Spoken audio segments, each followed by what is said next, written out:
What is good, everybody? Jay in the building, back in with another video. Alright, so I just want people to be made aware that although there is a lot of, there's a lot of excitement for Travis Hunter, I don't want the opponents to be solely focused on Travis Hunter because, yes, while he is indeed the number one, he was the number one player in the country coming out of high school, there is another cornerback on the opposite, that will be on the opposite side of Travis, that everybody else should be concerned about as well. And if you're too afraid to pass on Travis because you know he's that good, I don't want y'all to fail to mention that Deshaun Warren, aka Nugget, is on the other side of that field. I just want to make this clear for people who may have forgotten. Deshaun Warren was the number one JUCO player in the country last year. He was a 4-star recruit. He was on his way to Georgia if it had not been for Coach Prime. And look, I say Georgia with some emphasis because if I'm not mistaken, Georgia did just win the national championship. Georgia did just have 15 people drafted this year, which is a school record. Which is a record for any school. And matter of fact, not only that, the first 5 Georgia players that got drafted in the first round, they all played defense. And the first 4 players played on the front 7.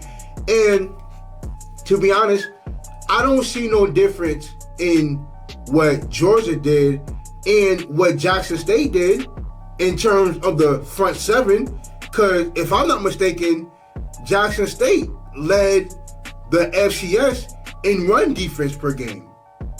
They were, I believe, in the top 5 or 10 in terms of sacks.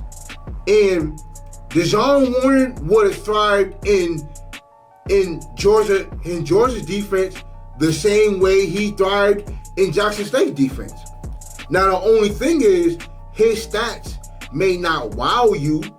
Like, he may not be up there with amongst the best corners of this past season. That don't mean he had a bad season.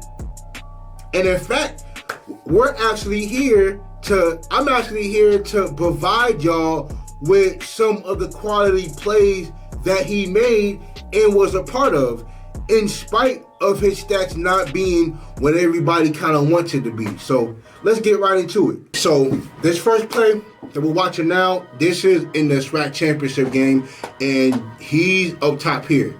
Now this is against Jalen Howard, which is I think probably their top 2 receivers from last year compared to you. So I just want to show y'all his alignment first, right?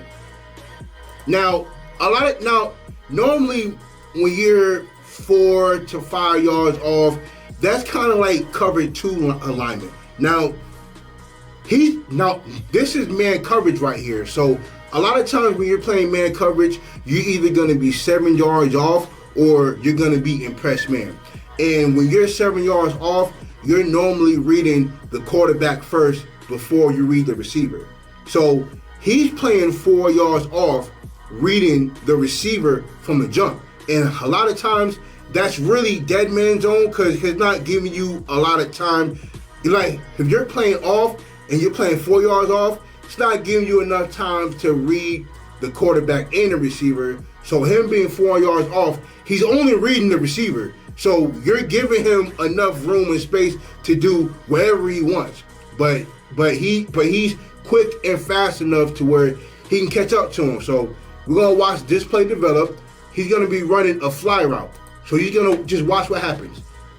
See, he's running step for step with him, and he knocks the ball out. Now that was ruled incomplete, but you can see how he was just fast enough to just catch up with him step for step, and he knocked the ball out. So play number 2. So now we see him on the bottom screen here, right? So this receiver is gonna do a fly route. Now, what he does a good job of is riding him to the sideline, using the sideline as a helper, and he creates an angle for the receiver to not be able to run just a straight line without him being touched. So we're gonna watch this play develop, and you see he rides him to the sideline, but he not only rides him to the sideline, but he creates a difficult angle for the receiver to run in a straight line. So you see how this just well good coverage by design. Now even though the ball doesn't really get there, he still step for step with him. He still rides him all the way to the sideline, and he just does a good job with just that coverage. Because a lot of times, look, you're in press man, you want to be able to use the sideline as your best friend. Because I don't know why people with zone turn sometimes. Like, nah, you want to use that sideline as your friend. So that's why you're always going to be inside shade whenever you're playing press, because you want to be able to use you want to stay in between the field and the sideline. So third play, now this is against Mississippi Valley State, and so you see him on top of here. Now this play is a design back shoulder throw, and like I said in the second highlight, he does a good job of not only riding him to the sideline, but creating an angle which makes it difficult for him to run in a straight line. So you see he's going to knock him off balance enough for him to make it a hard catch for him to make, because he already trying to catch his balance, trying to make a back shoulder throw to the sideline. So you're going to see Dejon Warren does a real good job of not only just riding him to the sideline, but being physical with him while running down the sideline. So has a good job by Dejon. Now fourth play, same game, same drive. Now you see the down and distance, it's 3rd and 10, right? Now you see how he's playing off. Now normally when you're playing off man, you're normally gonna have your 1 foot back, 1 foot forward, right? Now he's in a square stance, so he's not even in a position to really backpedal. Now you're gonna see this play right here. He's supposed to be running a comeback route, just enough yards for him to make a catch, and even if he gets tackled, it's enough for a first down. You're gonna see on this play right here, his first steps, he don't even backpedal. Nugget don't even backpedal, because that's what he is actually looking for, right? So his goal, he wants to play either the comeback route or he's playing the deep ball. And you're seeing here, the quarterback or the receiver has already took 2 steps, and Dejon, he hasn't even backpedaled yet. So now you're gonna see right here. Hold on, my bad. You're gonna see right here, he's physical with him. So now he got to a point where he pushes him enough to where now he has to come back sooner than he wants to. And now the quarterback has to throw it early than he wants to. So look how far he comes back to try and make the catch. He makes it 3 yards short of the first down, because Dejon Warren was smart, and because he actually saw it coming. Because he knew that he was going to make a comeback route, so he didn't even have to backpedal in order to make that play. So all you got to do is, when he makes that catch, you make the tackle, and there it is. Like, that was just a very, very smart play. All right, so this is where good coverage and good pass rush mirrors each other so very well. So on the bottom screen here, you're going to see Dejon Warren at the bottom, right? Now, you also see Simon Craig blitzing from here, and you see John Huggins blitzing from here. Now, you see there's a safety back. I think that might be shallow. Now, he's deep because he's reading the quarterback's eyes. So, you're going to see, now, we're going to watch for a little bit. Now, you see right here, right? Now, if you saw how the receiver is trying to move side to side to try and get away from Dijon, right? Now, in the meantime, there's already two guys right there ready to get the quarterback now, right? Now, the quarterback is looking to throw the ball now. He's looking to throw the ball now, but what he don't realize is not only the receiver is not even 2 yards upfield before the blitz damn near gets to the quarterback. So you're gonna see this right here happen. And if the receiver would have just ran to the sideline up the field, he may have had a good chance to get the ball. But because Deshaun Warren did such a good job of staying in front of him, it caused the receiver to dance to try and get around him. But Deshaun Warren did such a good job with man coverage and the blitz. All right, so next play, right?